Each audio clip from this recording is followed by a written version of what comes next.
All right, it's a new week. It is Tuesday morning, Tuesday afternoon, whatever the hell day you're listening to us on Apple Podcasts, Spotify Podcast, YouTube, TikTok clip, Instagram clip, Yep. you name it, bro. We're everywhere. We're everywhere. We're all over man. the place, baby. We're all over the All place. over the place. Austin Ollie, a sports podcast. Cowboys win, Eagles lose. There's a shit ton to talk about college football, whether you like it or not. Top four, you tell us. MVP conversations. The Mavericks suck again, kind of. I guess it's up to you, whatever you want to say.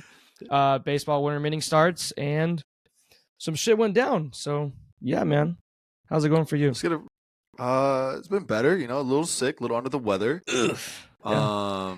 Not ideal, but we're fighting through it. It's another flu game for me, I guess. But I feel all right. I feel better than I did this weekend, which is good things. So it's kind of easy to stomach when the Cowboys win and Eagles lose, and a lot of good stuff is going on in the sports world, at least from the football wise. Mm-hmm. So, what about you, boss? Anything cool? Nah, man. I mean, I was able to see Cowboys win, and I said it in the last podcast. If you guys listened to us, I was saying that. I mean, the Seahawks, our offense is pretty good. If they lose games, it's because they don't score points, but they scored points in this game. Yeah, Scores points, and then I said if they could score 20, I was like, I feel like I'm pretty confident in this offense to score more than they did. And I mean, it was a no-biter, but they did it. And shit, the Eagles lost, man. I mean, it feels good. I'm happy. It feels real good. It feels so good. Yeah, it's kind of crazy. I guess we can kind of get into the Cowboys. I don't know. Did you do anything of note this weekend? Probably not, right? Just chill. I mean, shit. It was a weekend. What do you think I did? Yeah, drank again. Again. This man's crazy. I need to stop. I can't. I don't know when. Dry the January last is a good weekend cutoff. that didn't go out. Yeah, got it like that. That's crazy. Don't ask my bank Anyway, account Cowboys. about that. Yeah, Cowboys. anyway, Cowboys. 9-3, big time dub. Like we kind of mentioned, the Seattle Seahawks on Thursday night. So it's been a little bit of time since slept a bit. Since we had a game, but big win. I think it's kind of weird. As bad as the defense looked, which they haven't really looked that bad all season, I don't think, in games. But I didn't ever feel like we didn't have a shot at winning. And I think that's because of the man behind center, Dakota Prescott. I think that just something about him is it just feels like he's like flipped the switch, and it just feels like he's successful and he knows what he's doing. He's making the right play. Even when he's like throwing an incompletion, like that ball to CeeDee Lamb across the middle in the end zone, like triple coverage, you think like, oh, what the hell is he doing? He's throwing a ball in triple coverage. But if you look at it from the end zone view, it's a dime. Dude, he put right it right on on the the dot. right on the right money. on the money, dude. And the only place that his guy could have caught it. And so I think things are just like slow, like they're just processing wise, everything is just processing super easy for him. His body's in the right spot. He's matured to the point where like his mind is there, his body's there, the team is there, and he's got the right pieces around him to succeed. And man, it just feels like anytime we're going out there, we're going to be able to score with everybody, which is something that I don't know if we've ever been able to say. And I feel like on offensive side, you would always feel like there's some sort of mistake or interception that's going to come or fumble that's going to happen. But like Dak again, like 3 TDs, 0 interceptions. It just feels like he's just playing the best ball of his career right now. Playing so good, man. He's playing so good. I thought it was crazy how he didn't even break 300. He got 299 yards. Why did I felt like we threw the ball like 80% of the time, and you're telling me he didn't throw over 300? It's crazy. Yeah, it's unbelievable. And I think he ended up averaging like 7-point-something yards an attempt, which whatever. I that's fine. But I mean, still, like you have somebody like CD, 12 receptions, 116 yards, and a tud, 2 carries for 30 yards. Big Ferg. Not only did he have 6 receptions, 77 yards, and a tud, he also gained a new son in Jamal Adams, which is big time. He was also standing on business. He was standing on business. He had to let him know. He bowed up, big dog. So, yeah, man, I think it just like all around on the offense side of the ball, like it looks pretty damn good. I mean, you probably leave a few points on the board, which is what it is, right? But I think that on the offensive side we look good. It's just the defensive side where it feels like we've been rolling and then just kind of taking a step back is pretty tough to look at. Yeah, but it happens though. I mean, with the defense, I know a lot of. I mean, the media's gonna find ways to just be like, all right, Cowboys win, but blah blah blah. Yeah. So it was never in doubt with the defense. Like it was always like, oh, they won, but like offense was in with blah blah blah. And at this point, it was like, oh, but should we worry about the defense? And I'm like, I don't think so because this doesn't happen constantly. I mean, no, shit. And like what I saw is that the time of possession in this game was crazy. So there was no excuses of like, oh, offense couldn't stay on the field, so like defense was like over there huffing and puffing. or anything like that, no, yeah. bro. The Cowboys and Dak Prescott were running long ass drives for you to be just dry ass chilling on the bench, and he tells you to come out, all right, make a stop, which they didn't. Neither team made a stop in this game. There was no punts in this game. I think the only change of possession that we really had was DeRon Bland's interception. Yeah, the interception, which I think was the only big play on defensive side. Which I guess, I mean, at that point, right, is kind of the play of the game. Or not the play of the game, even though we didn't even score points off of it. I think, right? Yeah. Or no, I mean, we got either, but field. I mean, yeah, I think we got a field goal. I think it was the field goal that put it 38-35. Yeah. I think is what it was. But. And that's where I kind of want to move to DeRon Bland, too, is that's 2 weeks in a row he's kind of had a bad – I don't want to say a bad week, but he's given up a lot of yards. I think against Curtis Samuel on Thanksgiving, gave up like 8 receptions for 110 yards, which is the first time he's allowed over 100 yards all season. And then just to have a rough night like he did against DK Metcalf, I think he had 179 yards and 2 tuds on him, which is just absolutely brutal. Yeah. I think DK is just kind of a different kind of physical receiver, and I think we kind of mentioned it, right? Like what DK we were going to see, or was it going to be the DK that was like in his head arguing with officials, or was it going to be the guy that's just going to like physically body somebody, and that's just what it was. Was what it was. Yeah. So at the end of the day, right? We make the plays. You can't really be that upset. I mean, there's always things to kind of like pick at and be like, oh. Yeah. What are you going to be upset about? But I mean, at the end of the day, right? Win's a win. That's all you can be excited about. You're 9-3. You're 1 game back in the division, and you play the division leader. You're next week at home 6-0 at home. I think we have like a 13. And you put up at least 40 points. Streak at home. How many times? Yeah. Yeah. It's just, I think this is the right time to be going. I think this is the stretch of the season where we've like been saying like this is the prove it stretch of the season. Got Eagles at home, Bills, Dolphins on the road, Lions at home in the next 4 games. Yeah. So I think this is kind of like the make it or break it of the season. I think we're pretty well locked into the playoffs, I would say. But still, like, you want to get out of these next. If you get out of these next 4 games 3-1, that's massive. I think 3-1 is massive. You're sitting there 12-4 with 1 game left against Washington. I think that you finish 13-4, 12-5. I think you have a really, really good shot at the division right now. Well, depending on the Eagles got a really easy schedule. Sadly, they already played their death schedule.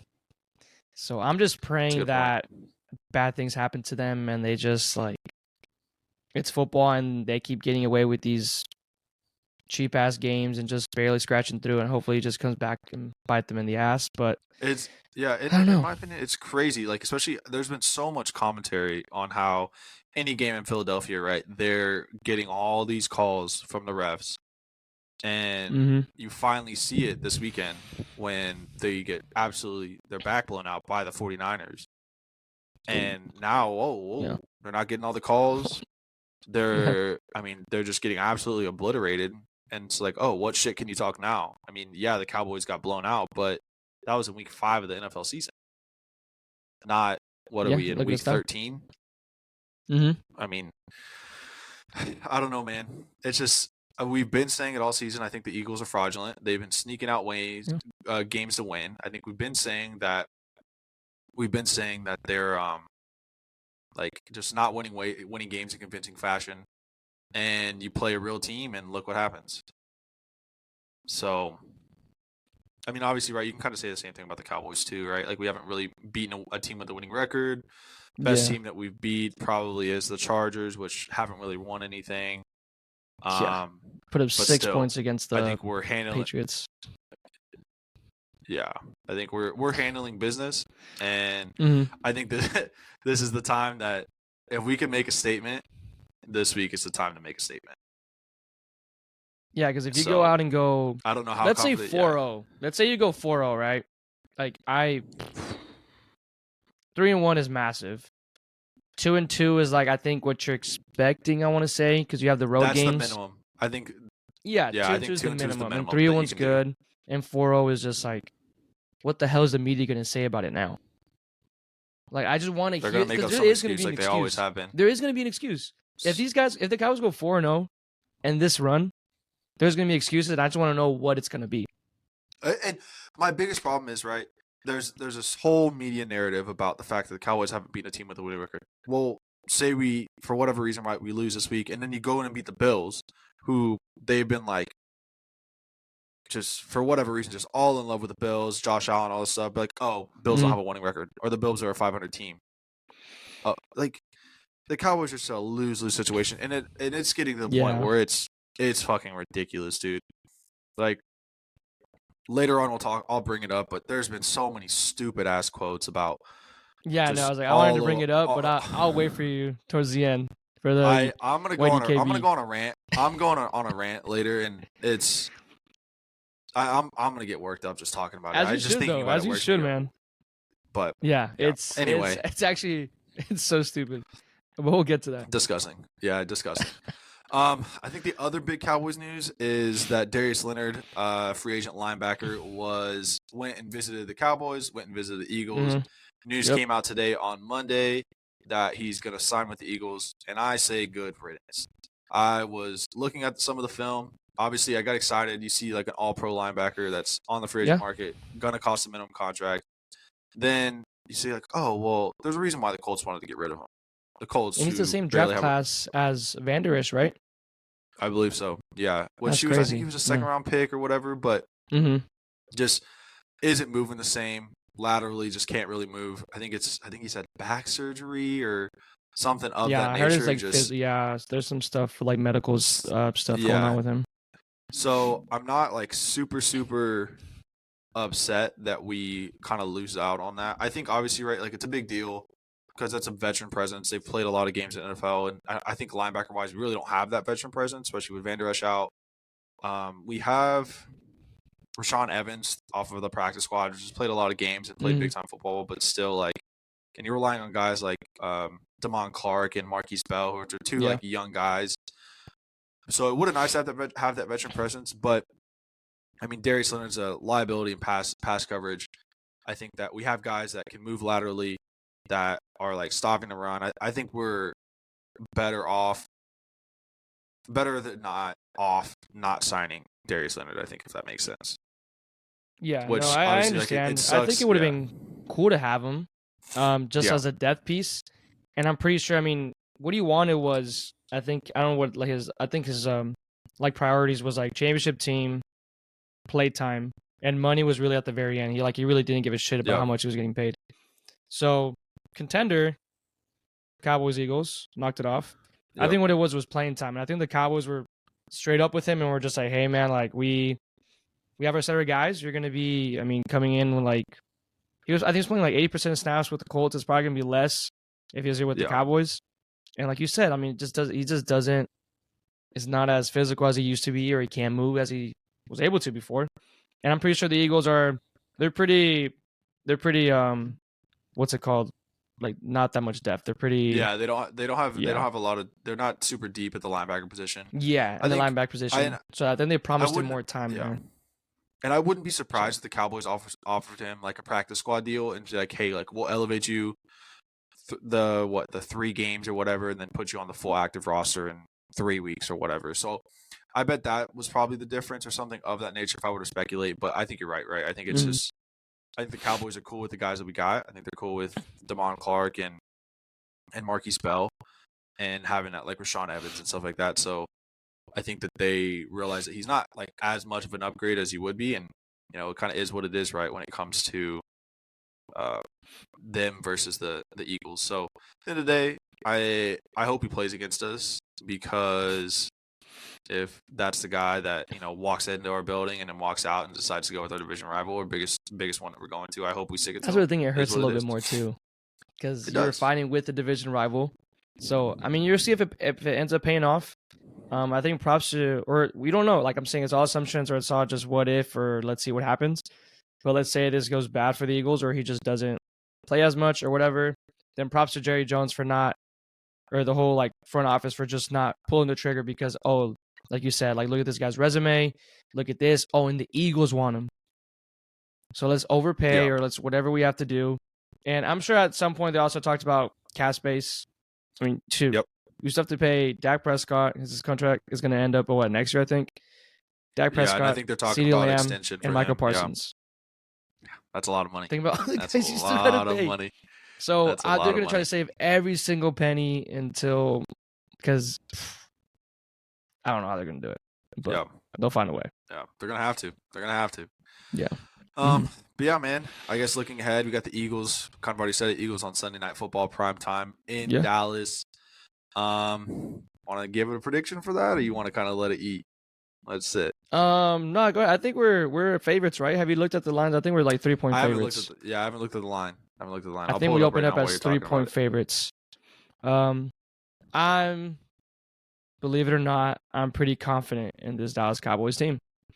Come on now. I'll go back to how you said before at the beginning of the Seahawks game. You said I didn't see how we were going to lose this game, but I saw it as in how are we going to win this game. Seeing Geno Smith sling that thing, and we talked about Jackson Smith and Jigba, and he just decided to show up. Decided to show up, and close call on the touchdown that gets overturned. I mean, they still scored off of it. There was that drive. They scored 3 touchdowns, and only 1 counted. Yeah, I don't remember that with all those flags. Yeah, 3 plays in a row. So he came up, and then you have DK Metcalf that catches. He has 6 receptions, and half of those are touchdowns. Yeah, it's for 130-something yards. So I was just like, man, this is not going our way. And I'm just like, please, Dak. Like, this is your legacy on the line. No matter what you do, I don't care. But it's either gonna go good or bad. This is what people are bitching about that you're not able to do. So go ahead and do it. And he fucking did it. I mean, I'm not gonna lie. Once I saw our defense get put up like that, I was just like, dude. And Deron Bland was absolutely just getting cooked, my guy. But back to the Eagles. I just fucking hate them, bro. And we're at home. We look unstoppable. And I think this is the hottest it's ever been. And I just hope they keep their shit talking to a minimum, because last time they talked shit, they got embarrassed by San Francisco. So let's just let football do the talking and Cowboys win. I like that. I don't know if I've said this before on here, but there's one coach that I hate more than every single coach in the NFL, and it is that punk, smug Nick Sirianni. Something about his face, bro. It's just like he's such a pussy. From him, like the tears like flowing in the Super Bowl, like catching that on camera. Just some of the cringy, like super, super cringy stuff that he's done in the past, especially against the Cowboys, like where it's like, I think he's had like a shirt that's like Cowboys Hate Week or something of that nature, just to get smacked by the Cowboys. Like, remember that? Yep. Just there's nothing more smug than Nick Sirianni. I hope that the Cowboys just shut him up this week.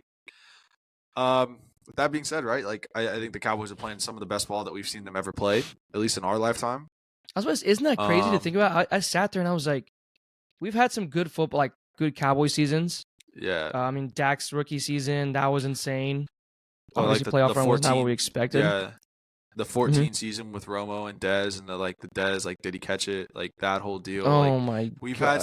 We've had some unreal teams, but like still like thinking about it, like this might be the best team that I like can remember. Best complete team, I think, if you put offense and defense. Because with Romo, he never had the defense. I feel like a lot of people talk about if Romo had this type of defense, like it would be a whole different story. Yeah, absolutely. So now we have both. 100%. And I was really sitting there and I was just like, when has it also been this competitive in the division?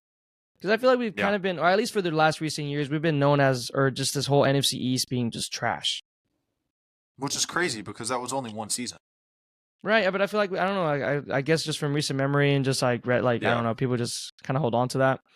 Because you have the Commanders. I mean, the Commanders haven't been good for a while. That's half of your division games are Commanders and Giants. Commanders and Giants. So I guess that's where they come into, and then the Eagles have just now started their their whatever you want to call it from right now. I don't want to call it a dynasty, obviously, but I mean, been to 2 Super Bowls in the last 5-6 years or whatever it is. Something like that. So I mean, you could call it 6 that. years. So yeah, definitely. And then Cowboys have just been, I mean, always competitive. And then I mean, I love it. I mean, I would hope we can get the number 1 seed, but it's gonna take some stuff to happen. Yeah, absolutely. So anyway, that is the Cowboys talk. We got one more topic that's kind of been, I guess it kind of is Cowboys talk in one way, but it's the MVP discussion. So right now, DraftKings put out, or I guess today, DraftKings put out a new betting favorite for the MVP, and that was Brock Purdy at plus 300. I want to say that FanDuel had Dak Prescott as the new odds-on favorite at plus 350, if I remember correctly. So yeah, from what I heard, there was like 2. I found there was only 2 betting sites that had Purdy as MVPs, and like more than almost all the other ones had Dak, from what I heard. Yeah, it's about fucking time, in my opinion. In my opinion, it is. Anyway, but with that being said, who are your current top 3 MVP discussion players at the moment? I can't believe I put him on there, and I just said it. But my top 3, personally, I mean, don't think he has a shot, but I think he deserves a shout. Even if he gets to 2,000 yards, it's Tyreek Hill.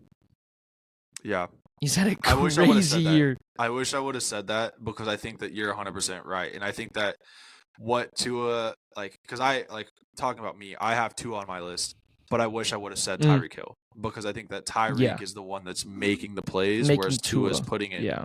He's making Tua do what it is. And I have a couple stats to back that up, too. Yeah, so Tyreek, I mean, I don't want to say that this is like the weakest MVP voting, but you can kind of say, because there's not one clear one yet.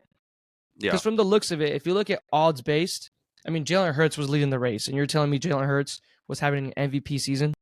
No shot.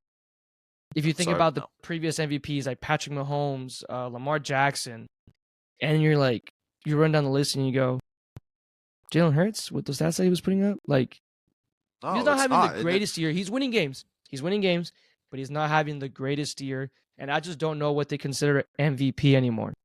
Because I feel like right now MVP is just, if your team's the best, you're winning because you're a quarterback. And it's really not the case. But I have Purdy on there too, sadly. I mean, I really didn't think, I have no idea who else I can put there. I didn't want to put Hurts on there. Yeah.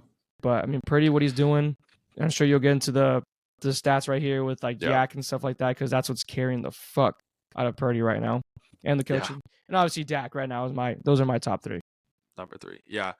Yeah, obviously, I think there's a lot to be said, right? I have, in my order, I have Dak, Tua, and then Purdy. You could say Josh Allen, and I wouldn't really say anything, because statistically he's having a great year, aside from the turnovers, right? That's neither here nor there. But it's hard to put him in because the Bills are, 6-5, 6-7-5, something of that nature. Then you have Mahomes. Mahomes is having a great year, too. I think pretty good statistically. Chiefs are winning. But, I mean, just had not a great game last night against – did they beat the Chiefs? Or the Packers? Yeah, the Packers won. And the thing is, I'm not going to – we'll keep it brief, but, like, for Mahomes, I don't even blame Mahomes. Yeah. He's got some garbage-ass receivers, dude. Yeah, it's tough. Yeah, it's like he's got Quentin Johnston running out there or something. Hey, yo. I don't want to defend that. But, yeah. Yeah, so I mean, you could say that too, and I wouldn't really fault you. I think he's had a fair few number of turnovers this year, which is kind of tough. But a couple stats that I think were pretty interesting and kind of paint a picture is the QBs with Yak, so yards after completion, or yards after catch per completion. So the top 5 are Brock Purdy at 6.6 Yak per completion, Mahomes at 6, Tua at 6, and then Justin Fields and Lamar Jackson, which is very obviously showing that, hey, Brock Purdy, Patrick Mahomes, and Tua have guys like, for Purdy, it's Debo, it's Brandon Ayuk, Christian McCaffrey, George Kittle, guys that are doing a lot of stuff for him, and he's giving them the ball, 5-10-yard pass, and just zoom. He's letting them do Exhibit A in Sunday's game. Debo Samuel doing what he does. Mahomes, you have somebody like Travis Kelce that's making big plays. Tua, you have Tyreek Hill that's about to go for 2,000 yards. Like, you have guys that are making plays. Whereas the bottom 5 are guys that don't have people that are making plays for them. Josh Dobbs is last. Bryce Young is second. Desmond Ridder, Kirk Cousins, Dak Prescott at 4.7 yards. That's after crazy. catch per completion. So that's a whole 2 yards behind Purdy per completion that he has, that his receivers aren't getting those yards for him. Oh, but Dak has more yards than Purdy. He has for sure more yards than Fields and Lamar, and I think he's pretty close with Patrick Mahomes and a little bit behind Tua. So just showing that guys are kind of, Brock Purdy's getting carried. Tua's getting carried by these guys like Tyreek, Jalen Waddle, Debo, CMC, Kittle, Ayuk. Just guys are making plays for him. This is a good ass team, bro. It just kind of shows. It kind of shows, right? And then some analytically based stuff that shows that Dak is kind of that guy.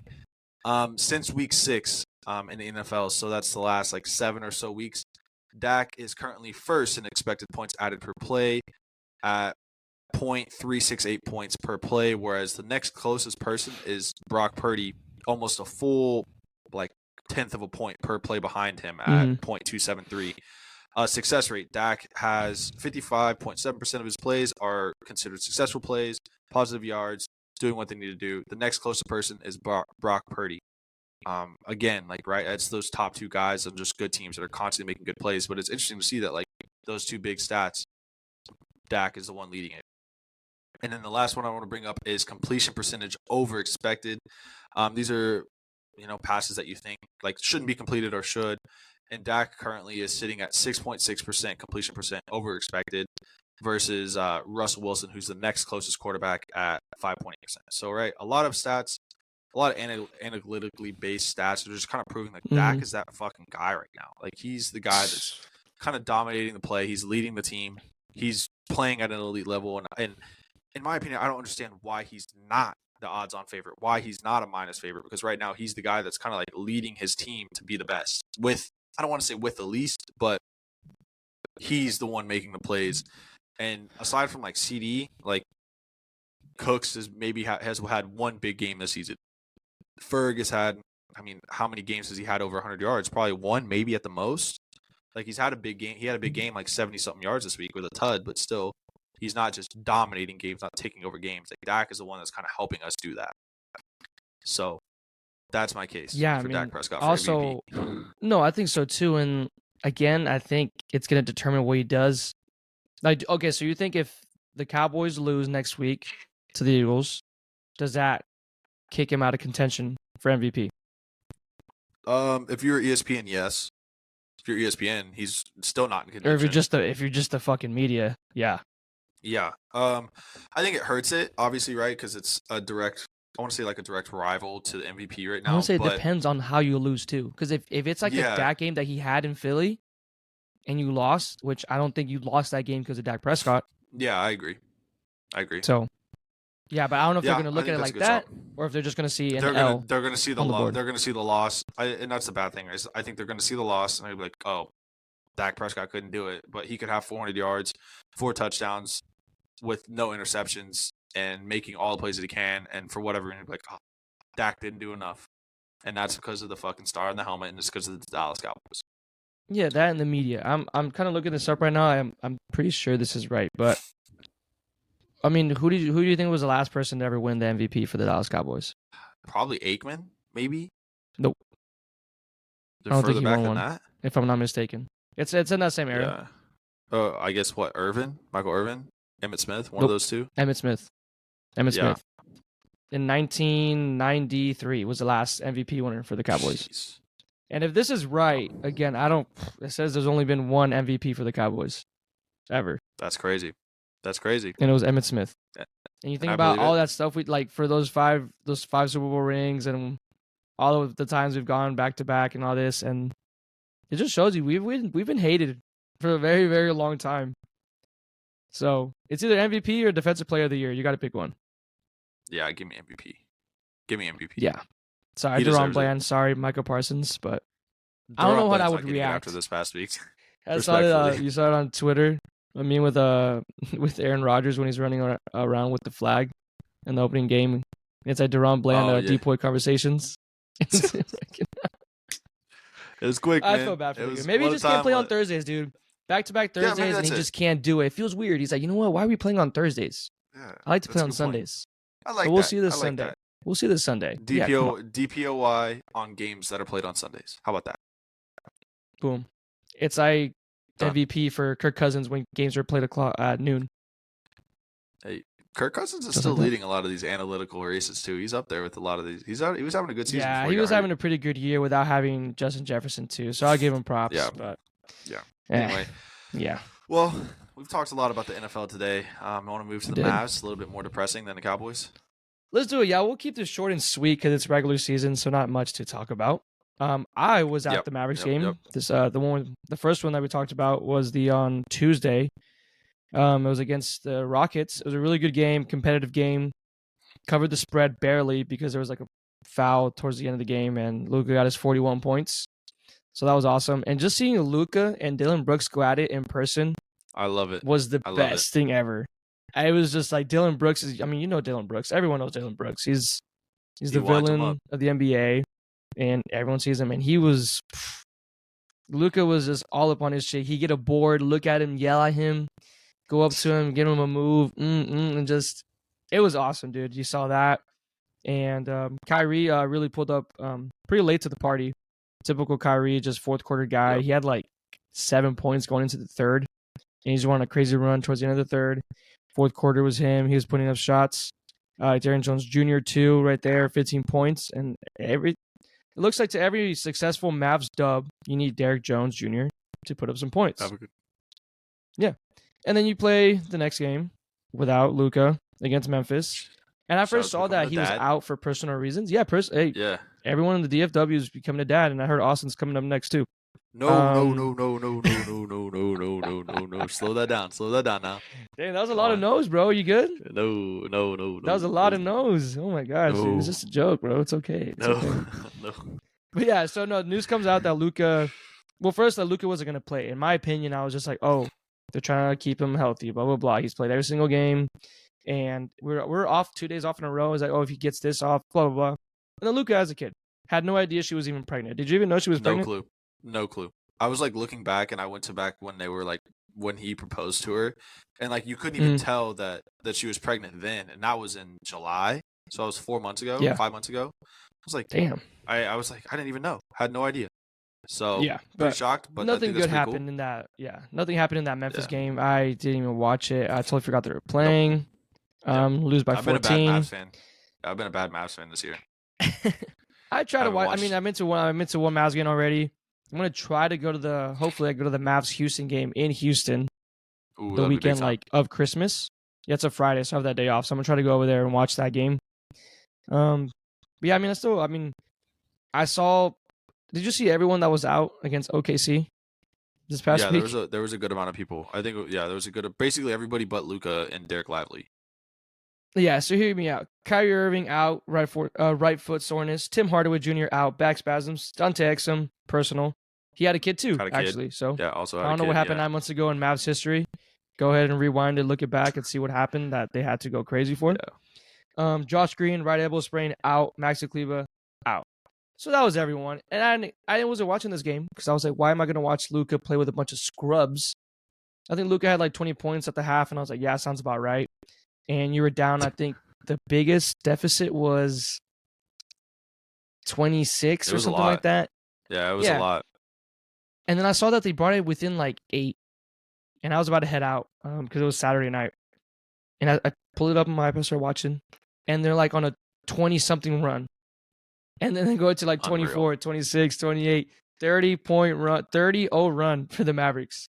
And they still end up losing. When I woke up and I saw, I thought that was like a fake graphic. I thought it was like they were bullshitting, whatever. And that's why I sent it to you. I was like, no way, did this happen?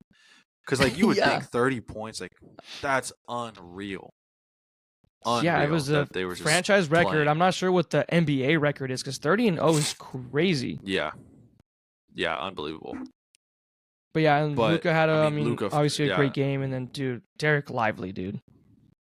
Did you see his stat line? Unreal. 2016, 20 points and 16 rebounds, and a slamma-jamma on Chet Holmgren, bro. It was insane. And he had 6 blocks too.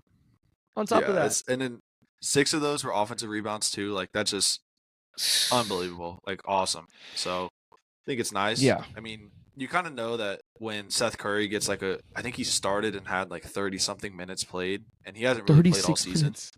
Yeah, he got 12 points. That's when you kind of know. He had some really good threes like down the stretch too.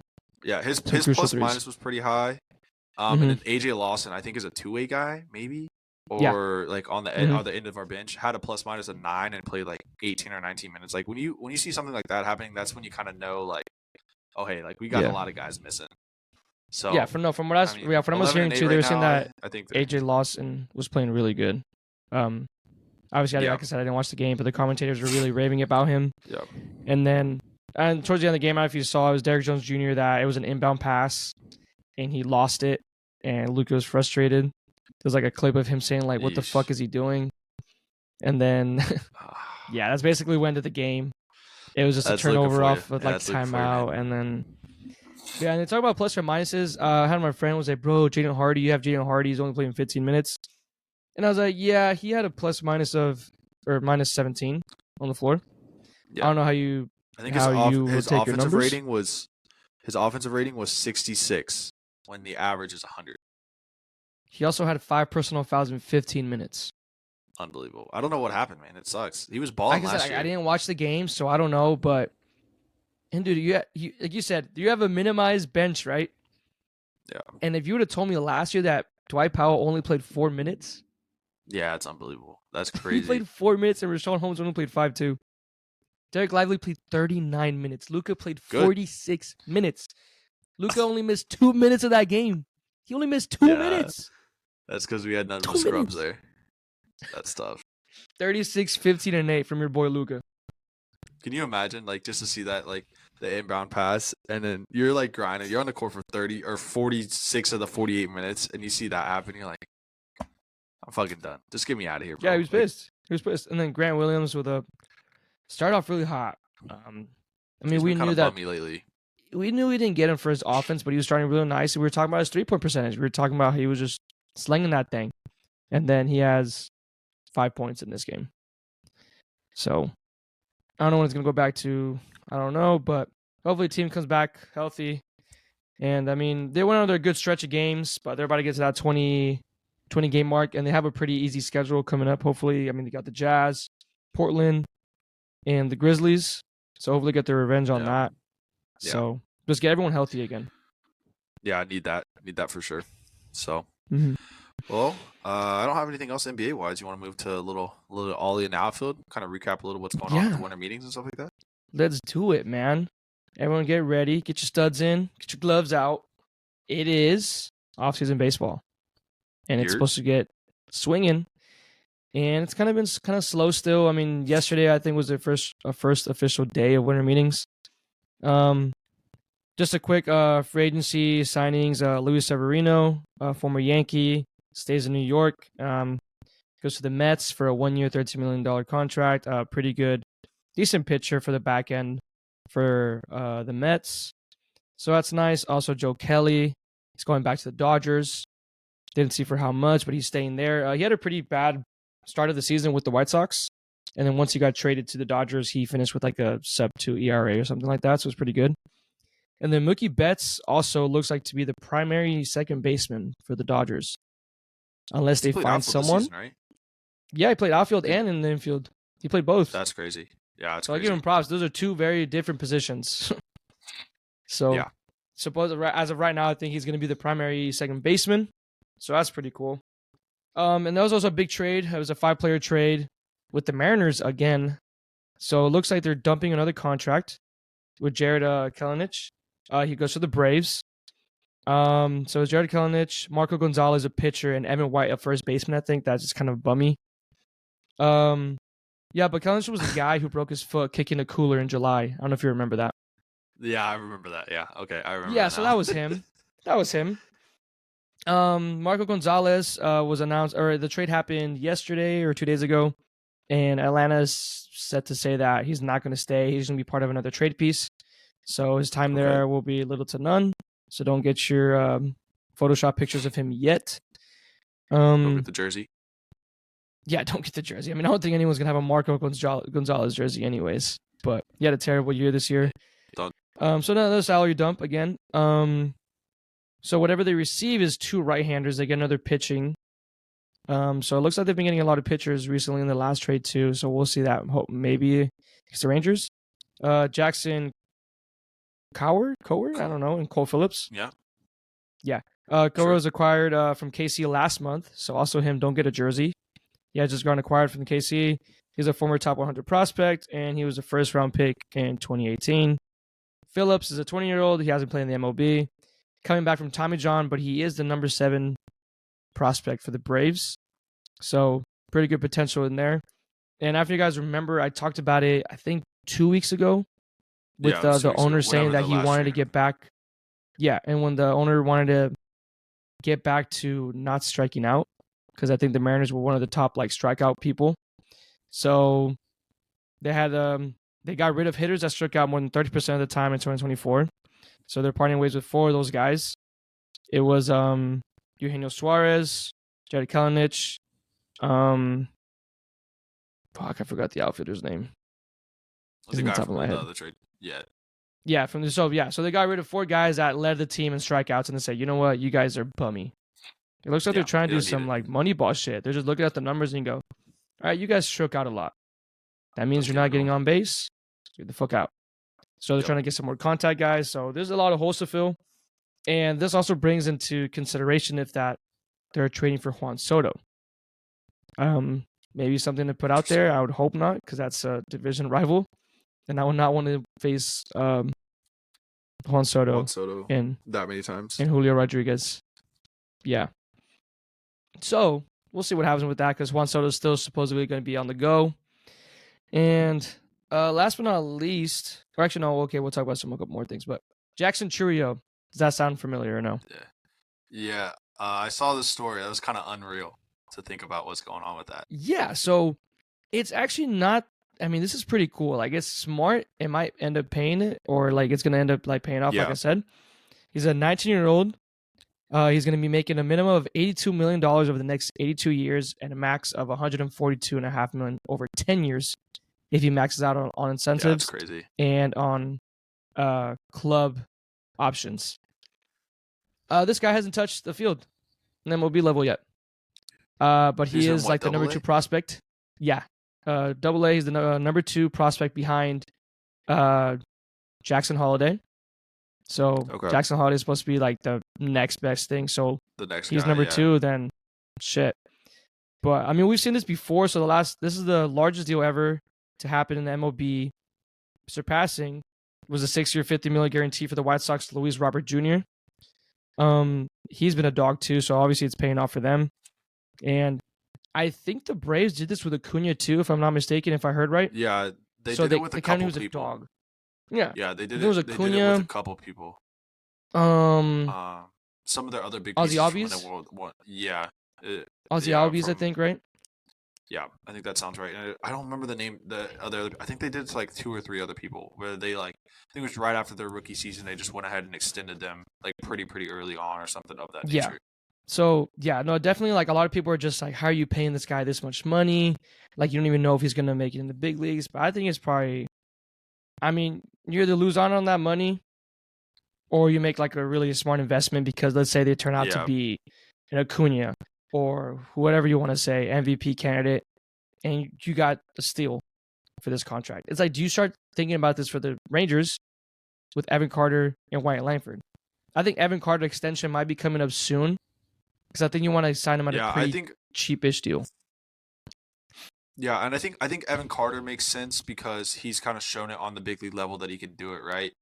I think Wyatt Langford, I would maybe say give him an extended run towards the back end of the season, or give him 2 months in the majors to see if it if he has that capability, which I mean by all means, right? Everything that we've seen at AA, AAA, he does have it, but you want to see it against big league pitching because I think that's a little bit more than the quality that is seeing down on the farm. So I think Carter, let's lock him up now. I think it makes sense. I think the only concern you can have with him is him batting against lefties.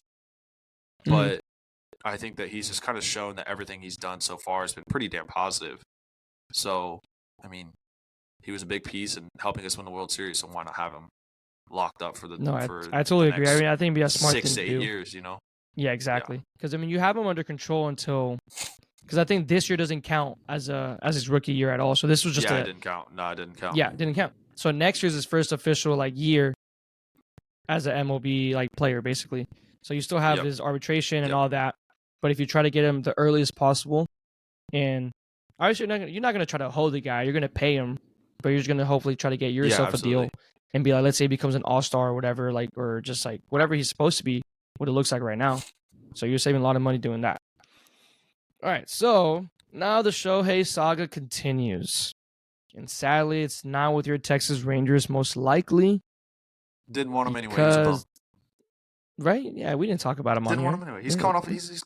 He's coming off a Tommy John. Yeah, go back. What do you want him for? Go back for? and listen, bro. We don't want him. Why would the fuck would we pay $500 million for a guy for a DH?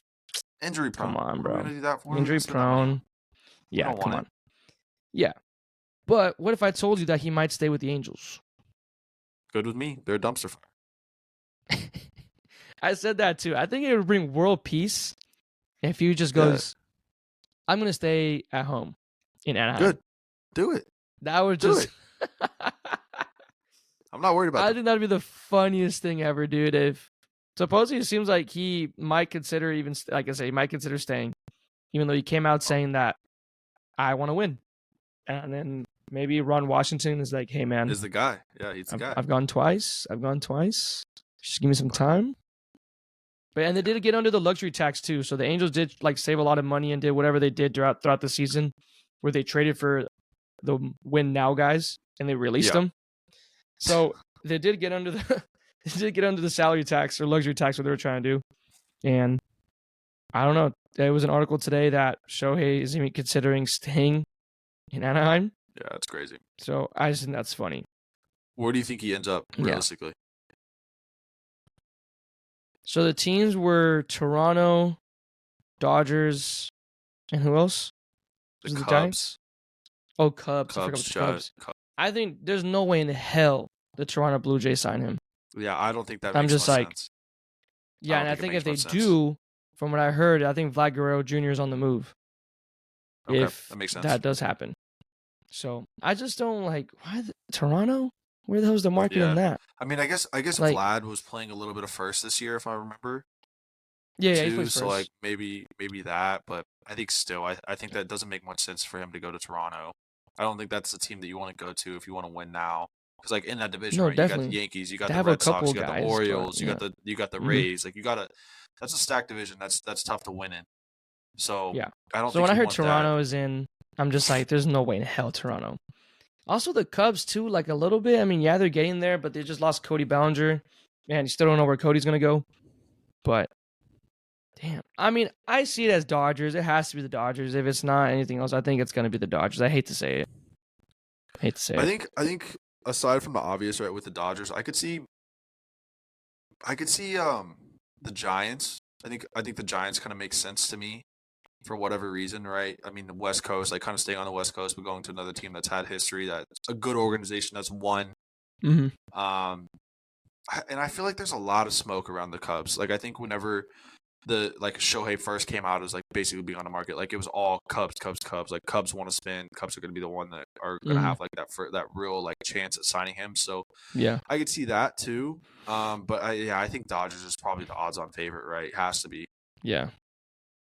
You got to feel for the Giants, too, because they've been so unlucky. They supposedly had signed Aaron Judge for, 3 minutes? Turns out it wasn't right. It wasn't fake. And then it turns out they were going to sign, or they did sign, I think, Carlos Correa last season, too. Yeah, that was But then done. They ran through the physicals and said, yeah, your leg is broken. So I feel like they've been pretty unlucky with free agents, so maybe they're tired of being shat on, you're like, fuck this, dude. We're signing Shohei Ohtani. Which I think that would it wouldn't surprise me, but I think it has to be the Dodgers if it's not the Angels. I mean, I just think it'd be stupid if he goes back to the Angels. Makes sense, yeah. Yeah. And then Cease and Glass now are still out there. Big trade pieces. Obviously, you still got Josh Hader still out there. You got Montgomery. Yeah. Oh, well, we'll Texas see. I don't know Ranger. if it looks like they're not going to spend money. I don't know, bro. I don't know what they're going to do. That's I don't disgusting. know. Hate to see that. I don't know. I don't know. Need the Yeah, pitch. that's really all I got about for baseball, man. Nothing crazy too yet. But Mariners just selling. Well, no, it is what it is, huh? Let's get the notebooks out. You want to go to a little class? Want to hit a little class? I guess, Big yeah. I stuff mean, it's about to happening in college be. football. I think it's finals are about to happen, right? Yeah, finals are finally about to happen, and then we transition to the spring semester. A little basketball in the spring. Come on now. Yeesh, so much madness. Yes, sir. I'm All right, excited. yeah, college football playoff, right? Final Four after Championship Sunday came out. I think it was kind of a robbery, in my opinion. I have a lot of hatred right now towards the big media, and that's coming as a Cowboys fan, right? Big media is super anti-Cowboys. I feel like. Well, big media is also super pro SEC. You know. Oh yeah. And I think that Florida State, 13-0 ACC champion of a Power 5 conference, Florida State, just got absolutely robbed, in my opinion. I think that you see that ESPN is like, oh, it's the four best teams. It's the four best teams. We're like, oh, okay, you take it back to 2020. Cincinnati was 13-0, won the American Athletic Conference. Oh, but were they one of the four best teams? Like they lost to Alabama in the first round. Like I think to the top four to be Michigan, Washington, Texas, Alabama. I think I have no problems with Michigan, Washington, Texas. I think those are all fine. They all make sense. They kind of work themselves out. I just think that you have a problem with Florida State and Alabama. I think that the big thing is what is the point of the rankings? Because the week before, I think Florida State was ranked at 4. They were ranked at 3. I think 4, right? Yeah, 3 or 4. They were ranked at 3 or 4. Or they were ranked at 4. Yeah, they were ranked at 4. Texas was ranked at 7. Alabama was ranked at 8. Well, okay, I understand Oregon loses. Oregon was ranked up there. They lost. But, like, what's the point of Ohio State being there? What's the point of, Florida State being where they are when, like, Florida State, Texas, and Alabama all won, but Florida State's the one that drops the most? Which, like, that is crazy. Texas beat the number 18 or 19th ranked team. Sure. Well, Florida State beat the 14th ranked. Florida State beat the 14th ranked team and still dropped. So it doesn't really make much sense. I just have a lot of gripes. I think that ESPN kind of like forced their hand with the SEC championship, and I kind of agree, right? Like I don't think Florida State is one of the top 4 teams, but I think that the resume deserved it. And I think they just got absolutely screwed. I think it's bullshit. It's kind of like takes out. I mean, this is kind of just ends the sour taste. Ends the 14 playoff in a sour taste because I just think that that's not what was deserved. And Florida State, imagine they win their bowl game. I think they play Georgia. Like if they win, they end up 14-0, and they don't have a shot at the national championship. Like just kind of bullshit, in my opinion. So yeah, that's soapbox number 1. Number 2, do you want to do a blind resume reaction between quarterbacks for me? Yeah, why not? Okay, so quarterback number 1.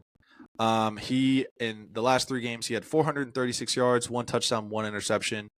Went 3-0 and was a conference championship. A conference champ. Quarterback number 2 had 441 yards, 2 touchdowns, 0 interceptions, 3-0 and a conference champ. Which quarterback sounds like they had a better run to the end of the season? Guess 2. It looks like pretty similar stats over the touchdown and interception ratio. Yeah, pretty even, right? Well, quarterback 1 is J.J. McCarthy, Michigan's quarterback, and quarterback 2 is the 2 backup quarterbacks of Florida State that they've had each of the last 3 games. So you want to say that, oh, hey, Florida State is out purely because their quarterback is hurt. Well, what are you going to talk about Michigan's quarterback? J.J. McCarthy's bum ass. Like, I don't even think he throws the ball, does he? I'm hot, bro. This whole thing has me hot. Like TCU is getting all these shots on saying like, oh, we don't want another blowout. Like we don't want to let in another team that doesn't deserve to be in. Well, fucking I want to TCU say it. I think TCU's the beat fall Michigan at this, bro. TCU beat Michigan last year. TCU beat Michigan. For what reason are they getting what is that happening? It makes no sense. There's been other blowouts too, but TCU won a semifinal game. Why are you not bitching at Michigan for not beating TCU? It doesn't make any sense. Yeah. Last thing, this Alabama team is the team that got in. Oh, well, they beat a 6-6 Central Florida team 17-3. They beat a 7-5 A&M team by 6. They beat a 4-8 team by 3. They barely beat a 6-6 Auburn team by 3. They got lucky on a miracle final play. Dude, they shouldn't even have won that game. Exactly. So, I mean, I just have a whole lot of problems with the way that this turned out. I hate Michigan. I don't want them to win. Clearly. I hope Washington wins this all. I hope Washington wins it all because what if Texas wins? That they better not, bro. What if they do? What if they do? You know what? Honestly, I think the team that I want to win the least is Alabama out of pure principle. I don't want them to win out of pure principle. Second least is Texas because they can't just go to the SEC and win that. No, that just can't happen. So Michigan's the team I want. They're purple. TCU's purple. That's cool. Michael Penix is a stud, so I like that. Lefty can sling the rock too. Mm-hmm. Their head coach, crazy. He's had 3 stints as a head coach. In his time as a head coach, I think he's 114-11. Oh my gosh. Unbelievable. Kalen DeBoer. Yeah. So stud. Yeah, man, that's my soapbox for Austin University. I have a lot of soapboxes coming up. So I don't know. I mean, there's some pretty cool bowl games coming up too, which is pretty neat. But I think the playoffs just really rubbed me the fucking wrong way. Yeah. And I'm already worked up, and I'm about to get worked up again. Yeah, no. I'll give my opinion real quick. Obviously, me, I'm just I'm a newbie. I don't watch college football as much. I'm getting more into it this year. So I don't know the history or anything behind it. I know there's a lot of people like, oh, they're just like, we just ask for consistency, which is not what's happening. Like, there's a bunch of scenarios, blah, blah, blah. But how I see it is that I personally thought that the only reason they didn't make it was the quarterback situation, right? Yeah. For FSU. But also, how I also see it, it's fucked up, is that he was already hurt. You ranked them at 4 coming into this week. That's what's fucked up. You had them ranked at 4. They won their game. Like, what else were they supposed to do? And you dropped them out of it. What were they supposed to do? That's crazy, in my opinion. Because if you weren't ranking them properly because of their quarterback, you should have dropped them a while ago. Why keep them in that top 4? It doesn't make any sense. It doesn't make any sense. And it's not like they've already beat, like, they just beat an SEC team in Florida. They've beaten ranked teams already this year. Like, they beat LSU to start the season. Yeah. Like, they beat LSU. Their first game was LSU, and they beat them. Wasn't even close. It was a 21-point win. So I mean, what more could they have done? Like, it's not like they scheduled cupcakes all season. Like, they beat LSU, they beat Florida, they beat Louisville, who was a top 15 team at the time. Like, and they did with a good offense too. With a third string quarterback. Their third string quarterback beat a top 15 opponent. Like, it just doesn't make any sense. Wow. Yeah. So I'm fed up. This leads me to YDKB. If you guys don't know, so you don't know ball. I got a lot. This is kind of like a therapy session for me right now because I have a lot of, like, my gears have been grinded. Yeah. I got a lot of bones. Everyone listening to Austin's therapy session, the Talking Doctor. All right, number one, all of ESPN. So I was at the gym the other day, and I was looking at the TV because they have the TVs on. And this was Friday morning after the Cowboys just won, big game. And Get Up, the headline says, will the Cowboys defense hold the team back from reaching the Super Bowl? The same defense, right? That has been supposedly carrying this team. The same defense that up until this week had a DPOY candidate. The same defense that has, like, single-handedly, like, shut out numerous teams. The same defense that has Micah Parsons, who's a game wrecker. I can't do it, dude.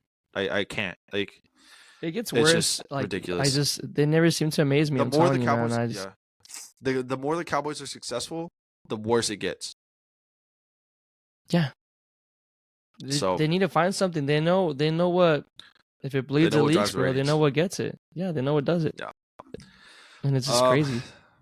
Second thing, all of ESPN again, because they're basically campaigning for Alabama and Georgia to get in the college football playoff because they own the media rights to SEC. Oh. So, want to hear something crazy? So after all the conference championship games, the odds for Florida State to make the college football playoff was minus 600. So that's implied odds of 85% that they're making that they were making the college football playoff. This was after at like 10 p.m. on Saturday night.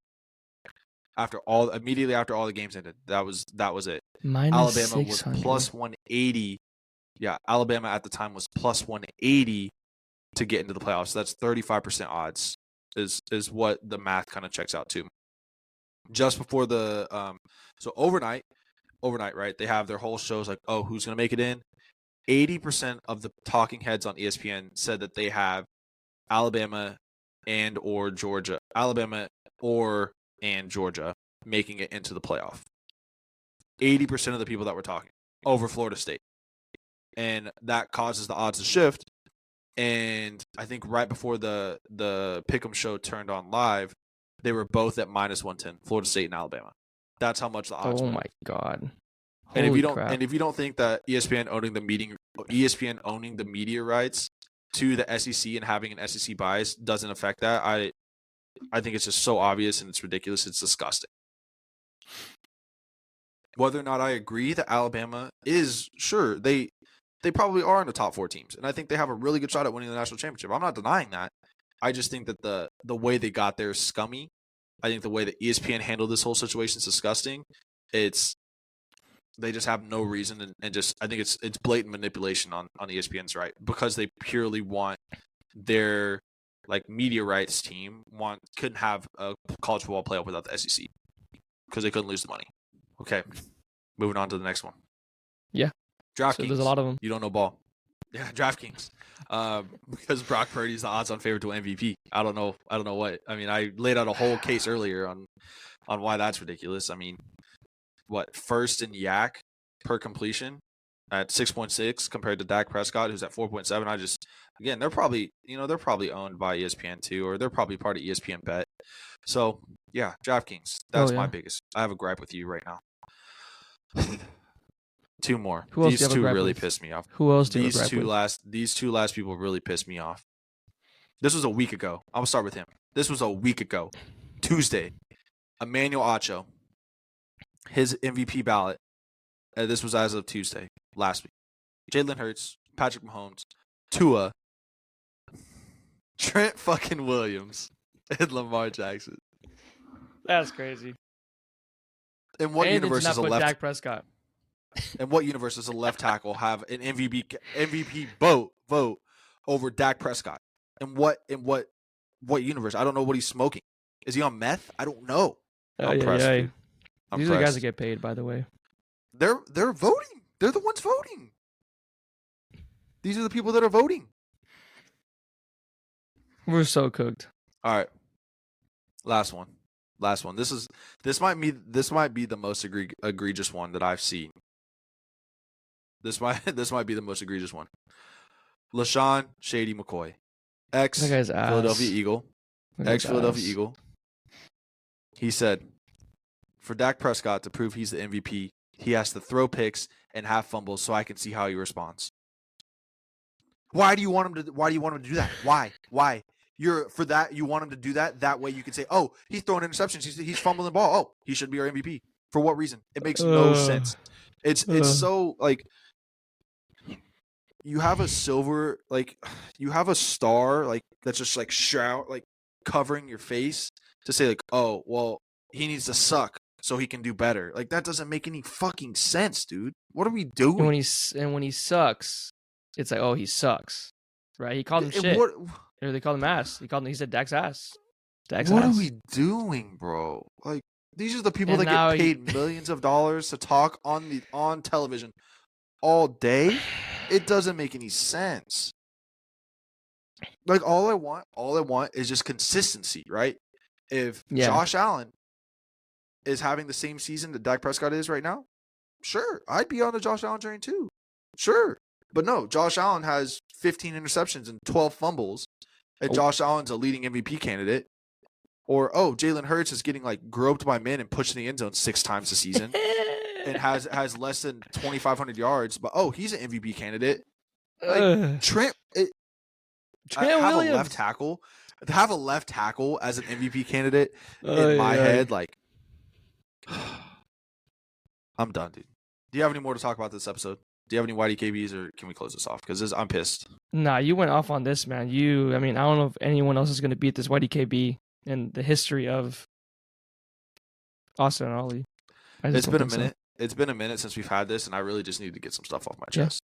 No, for sure. To get some stuff off my chest. Well, yeah. Anyway, I hope you guys stuck around to this. I feel like this is it's passionate. We care. It was a great sesh, bro. We may be Cowboys fans, and we may be delusional, but I promise you, we're gonna be fair about our team. I really do promise you that. Especially me. You know me. If Dak Prescott was having a dog shit season, and I think we were getting overhyped, like I genuinely think both of us would say it. Like we really would. Yeah. Mm-hmm. But I don't think that the signs are showing this. Like we've talked about how we've had an easy schedule. We've talked about how we haven't played a beating winning team. Like we agree. We understand. Yeah. We're not here just to blow smoke everybody's asses. And we're about to find out in the next 4 weeks. This month is about to be, man. It's about to be it. We're about to find out. We're about to find out. It's about to get real. Anyway, that was my, I guess, gripe session. I don't know. Yeah. I don't know what you want to call it. But anyway, that is another episode of Austin and Ollie Sports Podcast. Thank you guys so much for listening. Check us out on Apple Podcasts, Spotify, YouTube, TikTok, Instagram. Everything's in the show notes. We're also on, Google Podcasts, if that's your thing. I think we're on iHeartRadio podcast, maybe too. We're on all of them. We're on all right. We're everywhere, man. We're worldwide. We're worldwide. So, give us a listen. Tell your friends. Check us out. But until next time, guys, we'll see you guys. Peace.